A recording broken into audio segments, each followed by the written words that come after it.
3DS Group est heureux de vous présenter Sportif en boîte.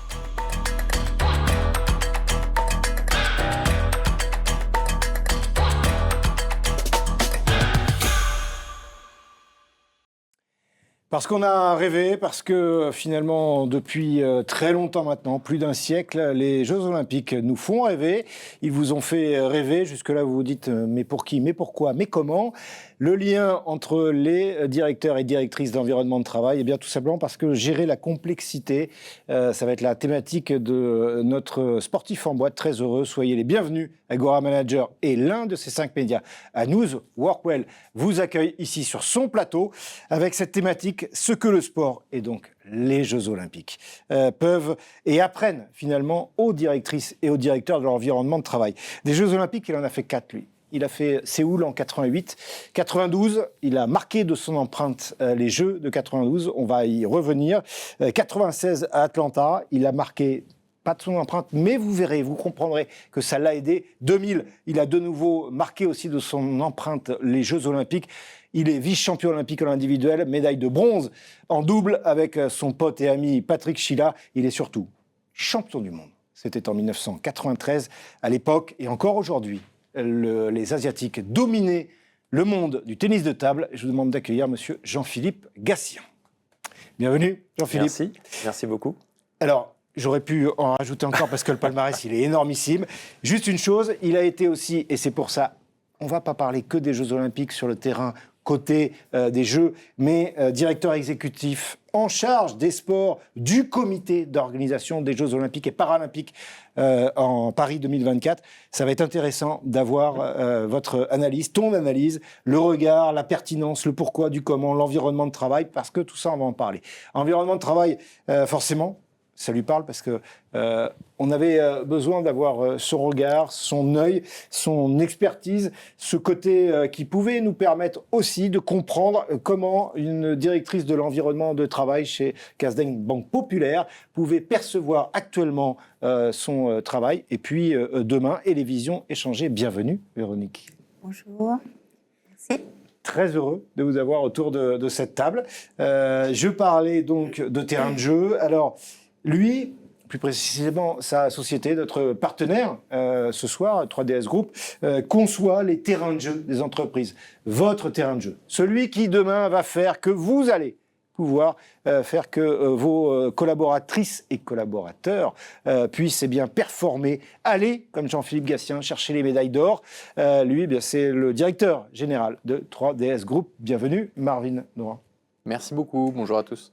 Alors, heureux de t'avoir. Juste, Marvin, j'aimerais quand même que pour 3DS, tu puisses nous expliciter quelques mots. 1, l'ADN, 2, la vision, 3, un peu, toi, ta définition de l'environnement de travail. Bon, déjà, pour recontextualiser, 3DS, on fabrique, on conçoit et on installe tous les éléments liés à l'identité visuelle d'une entreprise. D'ailleurs, on voit quelques images. Ah, merci beaucoup. Et du coup, notre vision à nous, c'est de faire en sorte que nos collaborateurs en interne soient, on va dire, dans les meilleures des configurations possibles pour pouvoir faire en sorte de proposer à nos clients les meilleurs aménagements de bureau, le meilleur branding, la meilleure identité et de faire en sorte que tout ça performe parce que si eux performent, ils font appel à nous, donc on recommence. Performer. Alors, il y a 3 thématiques, je vais vous les donner tout de suite. La première, ça va être maîtriser la complexité pour sécuriser finalement la performance. On revient déjà un peu à ce que disait Marvin. L'environnement, de support à levier stratégique, et puis leadership, anticipation et culture commune. On va démarrer tout de suite avec la première thématique, si vous le voulez bien, mesdames et messieurs. Maîtriser la complexité pour sécuriser la performance. La première question, j'ai envie, avec vous, celles et ceux qui nous regardaient, la poser à Jean-Philippe Gassien, je le rappelle, c'est champion du monde en 93. Pour un Européen, c'est exceptionnel. Jusqu'à présent, les Asiatiques gagnaient tout le temps. Tout le temps. Lui va renverser la fameuse table. C'est 2 titres, 2 médailles olympiques. Comment on gère la pression, notamment d'une finale mondiale en 1993 ? Parce qu'il y a un environnement autour de toi. Tu n'es pas tout seul avec ta raquette et la table et la balle. Alors, effectivement, je suis seul à la table, c'est moi qui prends les décisions, mais derrière le match, il y a des années et des années de préparation. Donc, j'ai le sentiment que le jour J de la finale, c'est pas vraiment exactement à 100% que se gagne le match. C'est plutôt en amont, c'est plutôt les mois avant, les années avant, justement dans la gestion de cette complexité d'une carrière. Moi, à un moment donné, j'ai dû faire des choix stratégiques. J'ai été accompagné par un entraîneur qui a été assez visionnaire et qui m'a dit, écoute Jean-Philippe, moi j'ai envie de t'aider à devenir le plus performant possible, ça veut dire être champion du monde. Pour ça, on a une hégémonie chinoise devant nous qui est absolument phénoménale. Donc notre seule chance de les battre, ils sont plus nombreux, ils s'entraînent plus tôt, ils ont des meilleurs entraîneurs, ils ont une connaissance intrinsèque de la discipline qui est largement supérieure à la nôtre. Moi, je vais t'apprendre à jouer différemment pour les surprendre et les battre. Donc cette personne et cet individu a donné du sens à mon travail quotidien et il m'a permis de m'inscrire dans le temps. Donc j'avais un cahier des charges, une feuille de route où il fallait que j'explore différents domaines. Le paramètre vitesse était le principal. Et moi, ensuite, à titre personnel, j'ai essayé de me donner les moyens les plus importants pour maîtriser, autant que faire se peut, tous les maillons de la chaîne de la performance.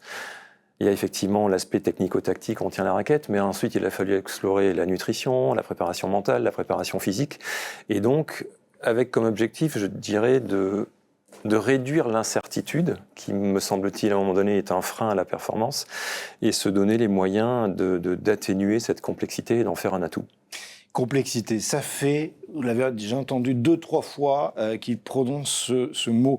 Marvin, chez 3DS, en parcourant le site, d'ailleurs, Benjamin, on va mettre l'adresse du site internet de 3DS, j'ai vu plusieurs fois ce forme d'expression qui dit, vous dites que la complexité, finalement, c'est votre réalité au quotidien. Oui, par rapport à ce que vient de dire Jean-Philippe. Ce que j'adore, c'est qu'il vient de le dire, on réduit la complexité, mais on ne la met pas à néant, puisque c'est absolument impossible, puisqu'il y a un caractère un peu aléatoire de ce qui va se passer.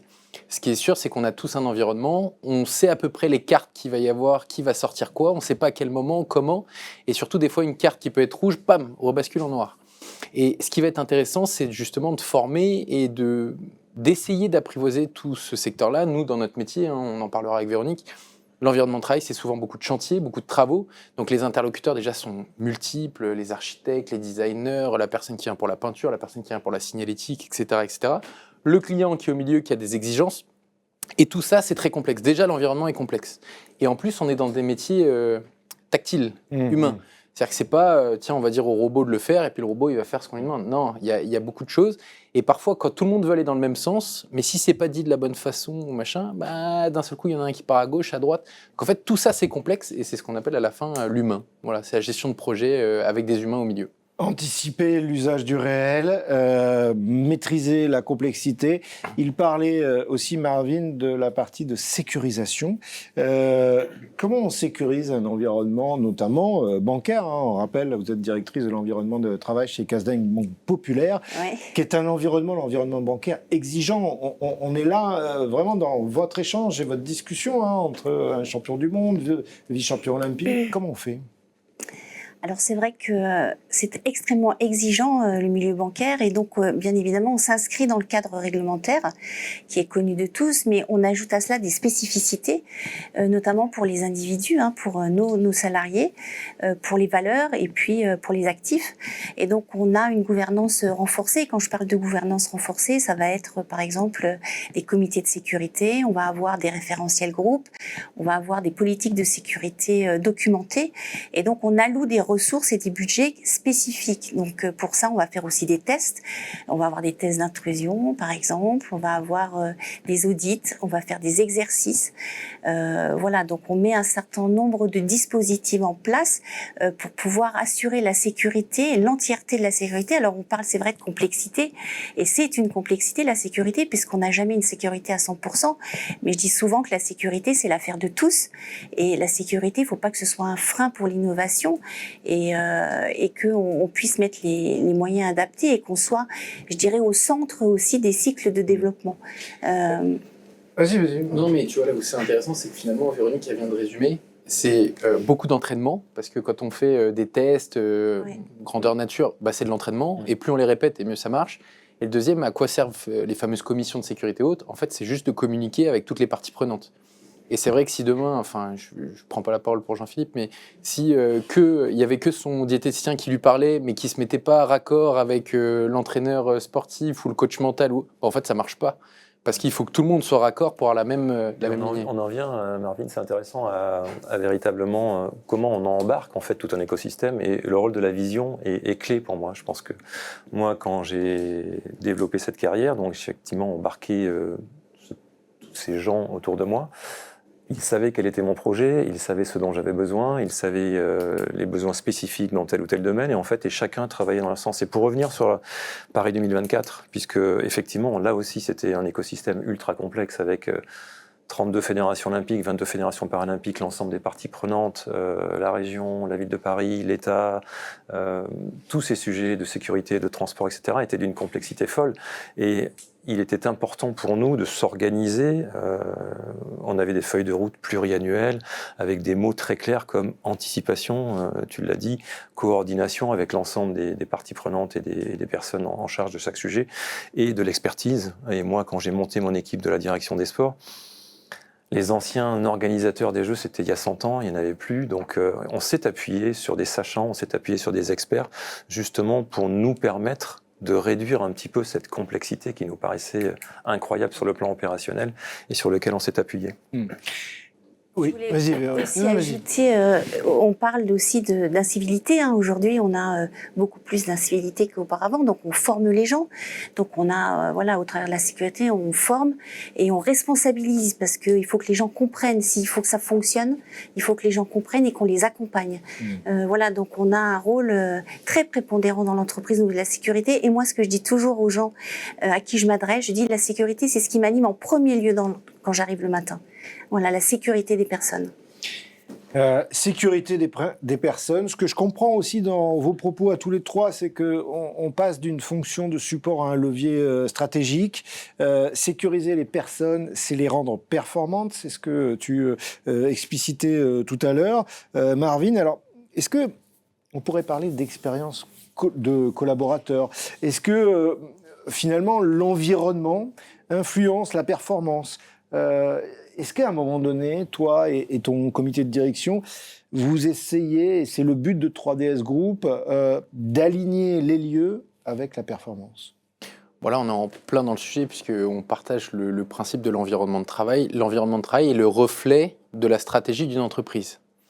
On ne peut pas donner une ambiance dynamique à une entreprise, etc., si on fonctionne comme à l'époque, avec des bureaux cloisonnés, fermés, chacun son bureau, pas de communication et ainsi de suite. C'est vraiment un tout. Et du coup, l'environnement de travail aujourd'hui participe pleinement au dynamisme, à la performance, parce que c'est lui qui va permettre aux collaborateurs, mais même aux clients, aux visiteurs, etc., de se mettre dans un modèle où on va lui dire « voilà toutes les cartes que tu peux avoir en main dans l'entreprise, voilà tout ce que tu peux faire et ton terrain de jeu ». Et après, c'est le collaborateur qui va jouer avec le terrain de jeu. Mais il faut lui permettre d'avoir quelque chose. Sinon, on se retrouve comme certaines entreprises où les collaborateurs ne veulent pas venir au travail, préfèrent rester chez eux parce que leur terrain de jeu est bien meilleur. Alors que dans l'entreprise, le but, c'est de créer ce déclic, de dire non, mais l'entreprise, c'est mieux, on échange plus facilement, et ainsi de suite. Et nous, on y participe à travers des grands visuels muraux, de la signalétique, de la vitrophanie, où on va transmettre une ADN. Et le but du jeu, c'est de stimuler en fonction des besoins clients. Voilà. Alors, les besoins clients, et là, ça m'amène à ton rôle, Jean-Philippe Gatien, toi, l'ancien grand pongiste que tu as été, directeur exécutif en charge des sports au sein du comité d'organisation des Jeux Olympiques et Paralympiques de Paris 2024. On a loué la réussite sécuritaire, etc. Très bien. Les athlètes, c'est pas nous, on louait également votre réussite globale, les équipes que tu avais, celles qui étaient avec toi, Tony Estanguet et compagnie, que l'environnement, finalement, ça a été un facteur clé au niveau mondial. C'est-à-dire que le village olympique, qui est le cœur même battant des Jeux Olympiques, finalement, les gens y venaient. Ce qui n'est pas forcément une obligation. Il y a des énormes nations qui, parfois, décident de sortir de là, ou des énormes athlètes. Mais là, visiblement, vous avez fait de cet environnement de travail, parce que c'est un travail, pour certains d'ailleurs, c'est une fois tous les 4 ans. Comment vous avez fait ça ? Ouais, on avait à cœur de mettre les acteurs principaux des jeux, qui sont les athlètes, parce que c'est quand même eux qui font le spectacle, même si les jeux c'est une machine ultra complexe, où le sport peut paraître réduit parfois en secteur fonctionnel. In fine, ce qu'on regarde et ce que les gens apprécient dans les tribunes ou à la télé, c'est le sport. Donc c'est les acteurs majeurs, il était important pour nous de les mettre dans les meilleures conditions possibles. On l'a fait au village, avec une double exigence de faire en sorte que ce village soit pas non plus déconnecté de l'écologie et des besoins de la société d'aujourd'hui et dans 30 ou 40 ou 50 ans. Quel visage aura ce village et comment il va s'intégrer dans l'évolution classique d'un cycle de vie et qui permette aux athlètes d'être dans des conditions top. Mais au-delà du village, j'ai envie aussi de rebondir sur l'environnement sportif. On s'est attaché aussi à ce que sur chaque site, au-delà du fait de respecter le cahier des charges des fédérations internationales, que ces athlètes soient dans les meilleures conditions pour performer, parce que les Jeux, c'est la compète de leur vie. Et on n'a pas le droit de passer à côté d'un petit détail ou d'une lumière, d'une température, d'un courant d'air qui pourrait faire voler la balle ou le volant de badminton ou que sais-je. Et donc, on s'est attaqué à ce sujet effectivement, en prenant en compte le fait que l'environnement était un des critères premiers de la performance de nos athlètes. On peut parler là de marque employeur, productivité, engagement. Depuis tout à l'heure, Véronique, tu exposes aussi donc, ce côté sécuritaire. Là maintenant, si on continue de le faire évoluer, c'est un levier stratégique. C'est-à-dire que finalement, là, ce que tu développes toi en tant que directrice de l'environnement de travail au sein de Casdeng Banque Populaire, c'est aussi ça finalement, c'est de générer une productivité et un engagement encore plus fort pour les collaborateurs et collaboratrices. Voilà, je pense que toute réussite, c'est une réussite collective. Et c'est vrai que pour moi, il y a des fondamentaux, notamment avoir une culture d'entreprise avec des valeurs, des comportements, des règles de vie, qu'on soit dans le siège social ou dans nos agences. On doit avoir cette même charte culturelle, je dirais. On doit avoir un leadership exemplaire. Voilà, on doit avoir des managers aujourd'hui qui sont inclusifs, qui comprennent les choses et les gens, surtout les personnes. Et puis, on doit avoir des outils qui sont harmonisés, des démarches documentaires qui soient, des process qui soient communs.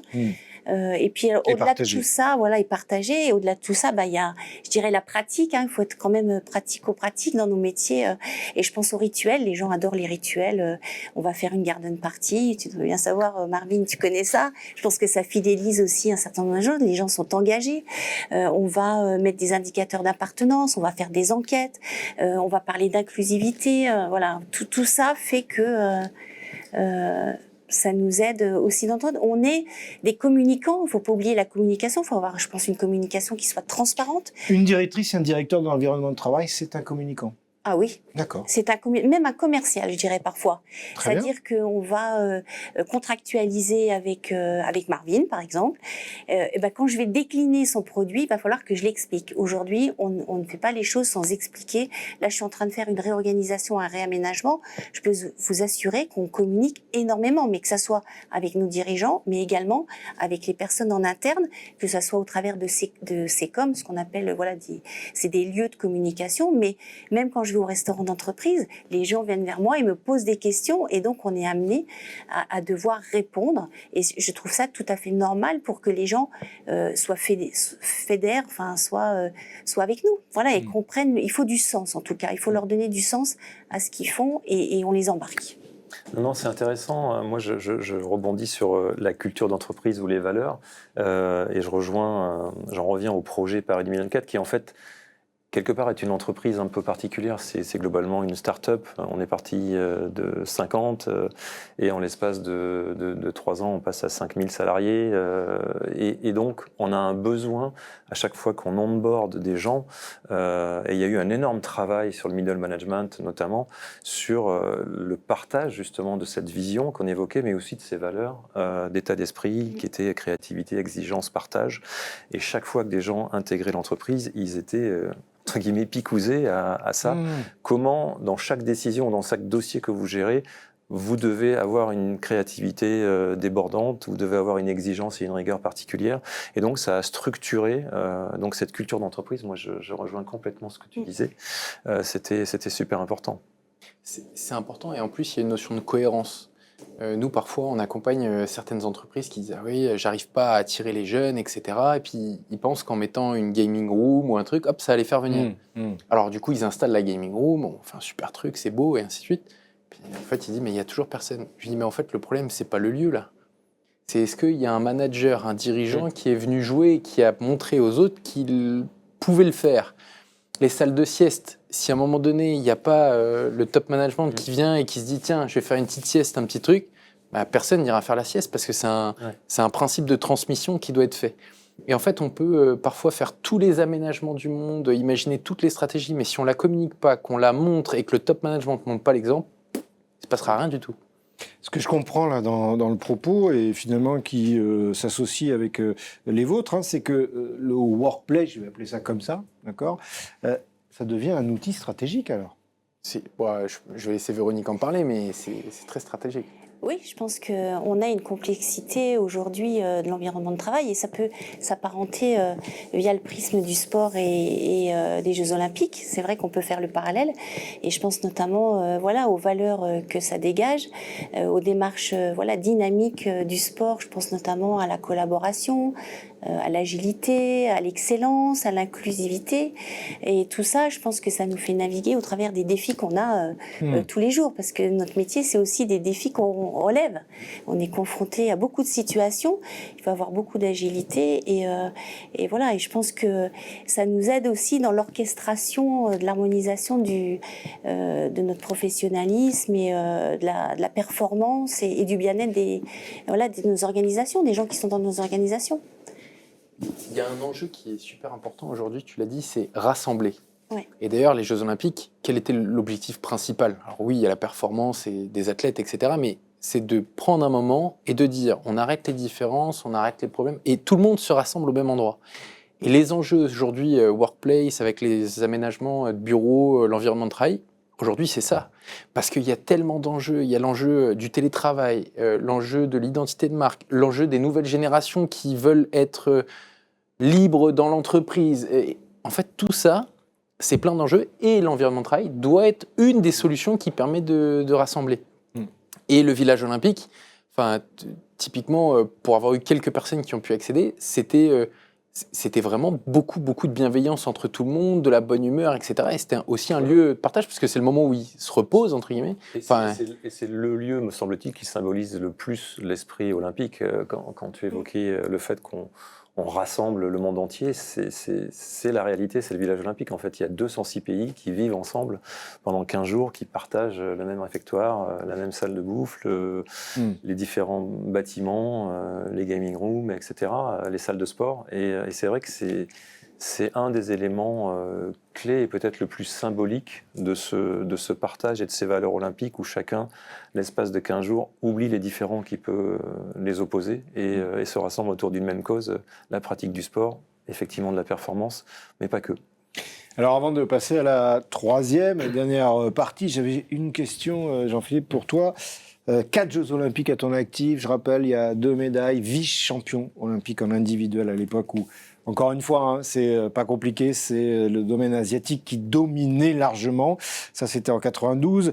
Puis ensuite, à Sydney, c'est une médaille de bronze en double avec ton pote et ton frère d'armes, Patrick Schiller. On saluera aussi Christophe Legout, Damien Eloi, qui ont fait partie de cette génération dorée.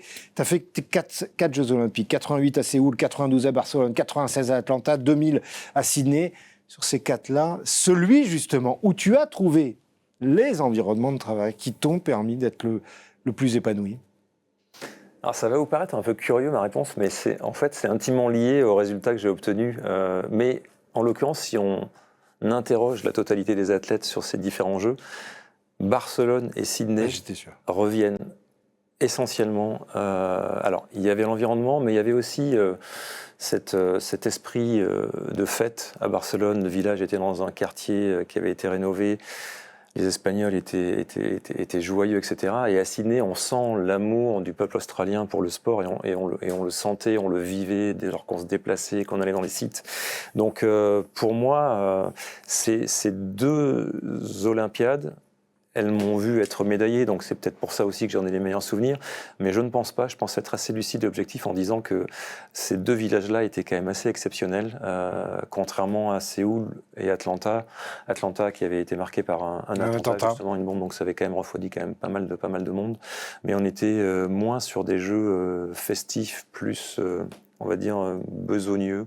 Quand on parle de rénovation, c'est ce que vous avez dit tous les deux sur l'environnement de travail, c'est que c'est une performance. Alors là, il cite 92, 2000, ok, il a eu des titres. Je rappelle aussi qu'en 92, si ma mémoire ne me fait pas défaut, il y a eu l'exposition universelle à Barcelone. Jean-Philippe Gatien parlait donc du coup de rénovation. Ça veut dire que ce leadership peut se faire sous une forme en fait d'autorité visuelle, j'appellerais ça, c'est-à-dire c'est le domaine de 3DS, on va remettre le site internet Benjamin de 3DS Group, mais c'est votre domaine de faire ça, mais il a dit c'est un quartier qui a été rénové. Ça veut dire que les gens, quand ils sont arrivés, ils ont fait waouh. La rénovation d'un site, d'un environnement de travail, c'est aussi et avant tout l'accompagnement des humains à ce nouvel environnement. En fait, parfois, tu inventes plein de choses qui peuvent paraître super, mais ainsi de suite. Mais si, in fine, ça ne plaît pas, ça ne marche pas. Et donc, c'est comment on va travailler sur tous ces éléments-là qui font travailler tous les sens en fonction des objectifs, où là, les collaborateurs vont arriver et vont faire « Waouh, ça me plaît, c'est exactement ce qu'on voulait ». Et pourquoi je parle de ça? C'est parce qu'avant de parler de réaménagement, etc., il y a quand même un phénomène de co-construction qui est hyper important. Parce qu'on pourrait des fois se faire emmener par des architectes, des designers qui vont dire c'est ça. Oui, mais ça ne correspond pas à l'ADN de l'entreprise. Et en fait, derrière, c'est foutu. Et nous, ce qu'on aime bien et comment on génère l'effet waouh, c'est la co-construction.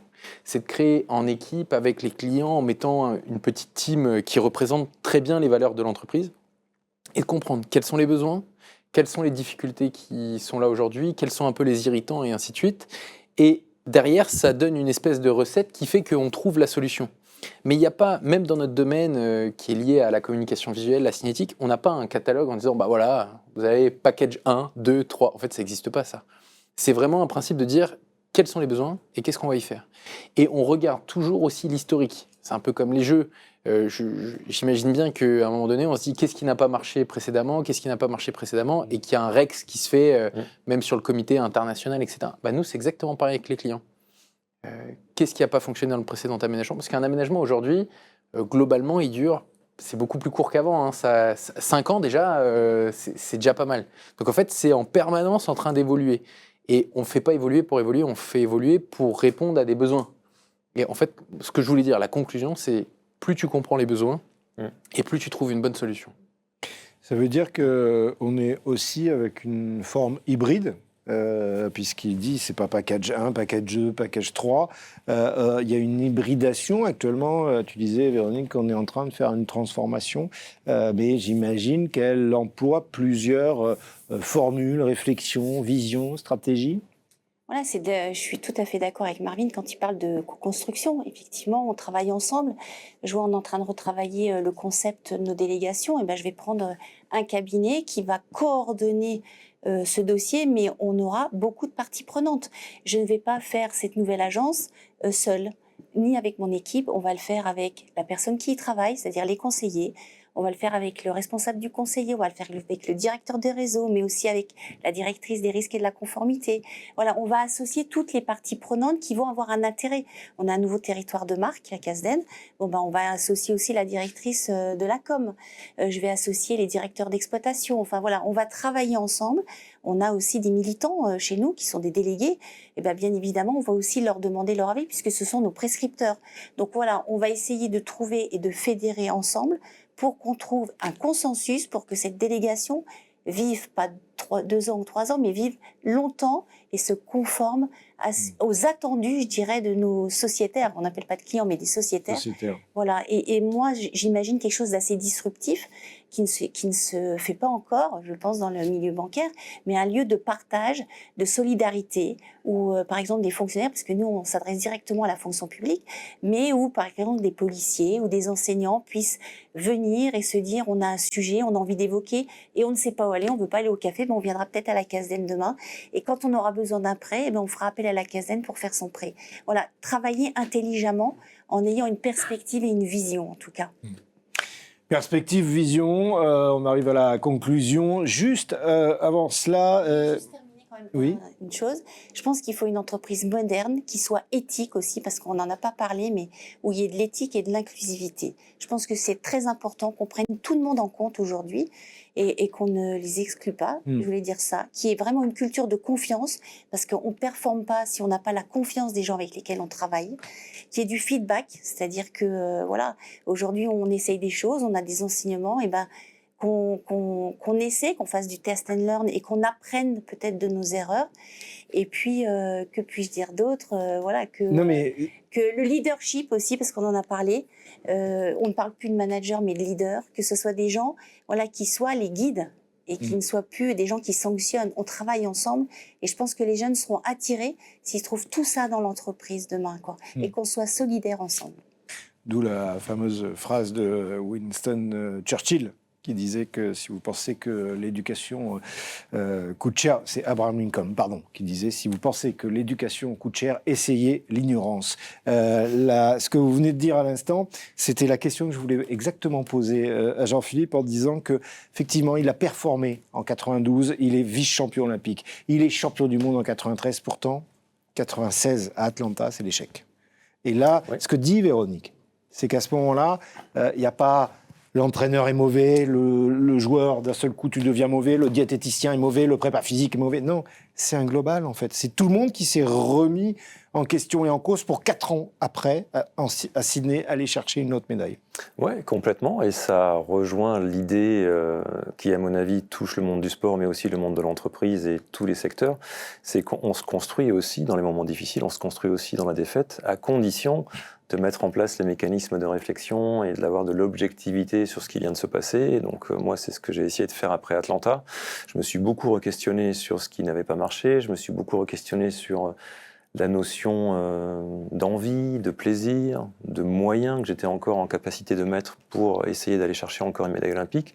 Et une fois que j'avais structuré mes réponses autour de ces 3 questions, ben voilà, on est reparti de l'avant, on a appris. Et je crois que l'échec doit être avant tout constructeur, même s'il est parfois destructeur. Mais il faut vraiment avoir la lucidité, l'objectivité et la prise de hauteur nécessaire pour en faire une analyse juste. Analyse juste, en tous les cas, ils vous ont offert ce qu'ils avaient comme analyse à pouvoir vous partager. J'espère que vous aurez pris ce temps et ce bonheur aussi pour pouvoir bien réfléchir à toutes ces thématiques. Je vais vous laisser le mot de la fin. Je vais démarrer avec toi, Véronique. On a évoqué beaucoup de choses, notamment le fait qu'en ce moment, tu étais en pleine transformation. S'il y avait un lien, quelque chose à faire avec Jean-Philippe, demain pourrait venir parler, intervenir auprès des collègues. Tu vois, je lui ai déjà proposé, donc j'allais prendre ses coordonnées et qu'on allait voir ce qu'on allait pouvoir faire ensemble. Mais je pense que nous, nos métiers dans l'environnement de travail, c'est vrai qu'on a une complexité et une pluralité de nos activités. Et je pense qu'il faut avoir une démarche holistique et éclairée. Voilà, on est aujourd'hui des leaders. Et voilà, on est... c'est vrai qu'on a été très mis en lumière à partir du moment où il y a eu la Covid, et on en parle souvent, mais c'est vrai, aujourd'hui on est dans la stratégie de l'entreprise, et souvent on fait appel à nous pour différents sujets. On doit être des gens dynamiques, des gens qui avons l'envie, qui sont passionnés. Voilà, moi je trouve que l'environnement de travail, c'est un métier qui gagne à être connu, parce que nous sommes des gens passionnés, et je pense qu'on a une réelle vision de ce qui peut être demain. Ce qui peut être demain, lui, il l'a construit hier. Je voulais, Jean-Philippe, te remercier au nom de toutes celles et tous ceux qui ont pu, à un moment donné, alors moi c'est mon cas, j'ai 51 ans, j'ai suivi ton parcours, j'ai rêvé à un moment donné quand tu deviens vice-champion olympique, quand tu deviens champion du monde, parce que battre ce qui était soi-disant impossible, tu l'as fait, donc tu as entraîné avec toi, et je pense qu'aujourd'hui, si les frères Lebrun performent, c'est peut-être aussi parce qu'ils ils ont regardé tes performances. Merci pour ça. Et puis parce que les Jeux Olympiques, tu l'as dit tout à l'heure, et je voulais finir avec toi sur ce mot-là, c'est une aventure humaine dont tu as fait partie en qualité de directeur exécutif en charge des sports du comité d'organisation des Jeux Olympiques et Paralympiques. Tu as fait partie de cette construction, tu en feras toujours partie. 100 ans plus tard, on ne sera plus là. Ouais, non, et la notion de collectif, elle est importante. On ne fait rien tout seul. Et ce qui fait dans une organisation aussi complexe que les Jeux, ce qui va faire la réussite à la fin, ce sont les individus, ce sont les gens, ce sont les personnes qui ont œuvré, que ce soit les volontaires, les techniciens, les collaborateurs. C'est cette masse de personnes qui étaient habitées par ce projet hors norme, par les valeurs qu'il dégageait, par cette empreinte qu'il voulait laisser sur le pays et sur cette image qu'on voulait laisser aussi, que la France est capable de faire de belles choses quand elle est rassemblée. Et je pense qu'on y est parvenu. Donc moi, la conclusion est sur ce que m'a apporté ma carrière de sportif de haut niveau. J'aime bien le côté leader que tu évoquais, mais c'est d'assumer son ambition. J'ai l'impression que plus l'ambition est grande, plus elle est mobilisatrice. Ça a été le cas pour Paris 2024, ça a été le cas dans mon cas où j'ai affirmé assez tôt avec mon entraîneur que je voulais devenir champion du monde. On gagne avant tout sur ses points forts. Moi, c'est une formidable leçon que j'ai eue dans ma carrière, mais aussi sur le projet Paris 2024. 3, que rien ne se fait sans travailler beaucoup. Et ce qui fait effectivement la différence aussi, c'est la notion de l'humain. Donc voilà ce que je retiens de tout ça. L'humain, le travail. Dernier mot avec toi, Marvin, le directeur général de 3DS Group, qui était notre partenaire sur ce sportif en boîte. On a pu tout à l'heure vous montrer des images. C'est d'ailleurs le nouveau site à Bagneux de 3DS Group. J'ai envie de te poser une question, mais finalement, elle va rassembler tout ce qui vient d'être dit. C'est que l'humain est au cœur de l'ADN de 3DS Group. Et je dirais même plus que l'humain, il y a aussi parfois ces petits clins d'œil. Tu parlais tout à l'heure de la gaming room, il faut l'utiliser. Et puis je sais que chez vous, il y en a un qui s'appelle Plouf. Oui. Chez nous, c'est un lieu où il y a beaucoup d'humains. Et d'ailleurs, ce qui est intéressant, c'est que nos portes sont ouvertes. Donc, tout client qui veut venir nous voir ou visiteur peut venir. Et ce qui va surtout être sympa, c'est que ceux qui nous ont regardés ce soir aiment de près ou de loin le ping-pong. Et comme on a une table de ping-pong, on pourra jouer tous ensemble, ça sera parfait. Alors, vous avez les images là de nouveau. Là, voilà, Plouf, vous l'avez vu passer. Plouf, juste, c'est quand même la mascotte, c'est le chien. Il est là en permanence, lui. Non, il est en RTT le vendredi. Ah d'accord, il est RTT le chien. Il est RTT. Je réponds, il a le droit à un jour de repos dans la semaine, il en profite. C'est un tournoi interne organisé en ping-pong, je viens affronter le vainqueur. Oh là, on a des grands vainqueurs. Avec plaisir, avec grand plaisir. Est-ce que ça te va si on termine sur cette phrase ? Avec plaisir. Alors, tournoi interne chez 3DS Group, organisé par Sportif en boîte, proposé par Agora Manager Group et un de ses 5 médias à News Workwell. Eh bien, celui ou celle qui va gagner affrontera tout simplement un champion du monde 93, vice-champion olympique individuel 92, médaillé de bronze en double avec Patrick Chila en 2000 à Sydney. Que voulez-vous de plus ? Et alors, si en plus, t'es battu ? Il faut un peu de temps pour m'entraîner parce que là je suis prenable en ce moment. Il est prenable en ce moment. Le tournoi demain, quoi. Merci d'avoir été avec nous. Ça a été un vrai plaisir. J'espère qu'il aura été partagé. À très vite sur les antennes, les médias d'Agora Manager Group. À très vite. 3DS Group a été heureux de vous présenter Sportif en boîte.